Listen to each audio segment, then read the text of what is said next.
Dušan Kosič, po izjemni borbenosti vaših nogometašev na koncu točka, kaj dejati? Mešani občutki, gledali smo dobro tekmo, zanimivo.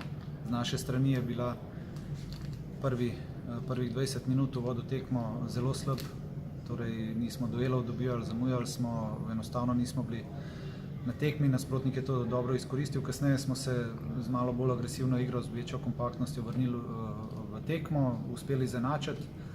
V drugem polčasu je šla tekma v smer tisto, ki jo mi dostikrat že igramo, ne. Lahko bi zmagali, lahko bi izgubili, gledali smo do zadnjih sekund dobro srečanje. Nažalost, tiste situacije, ki smo si jih priigrali, nismo uspeli izkoristiti za 3 točke.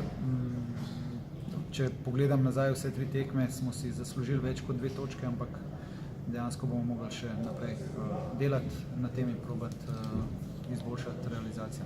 Najbolj pomembno je to, da točka na točko, se pravi pozitivni rezultati še naprej. Točka na točko je borba za obstanek, tako da z tega ni. Nogomet se igra za zmage, bili smo zelo blizu danes, malo nam zmanjka, ampak če obrnem na humor, je dobro, da na Olimpiji nismo spet izgubili v zadnji minuti. Še eno gostovanje vas čaka, zdaj v Krškem.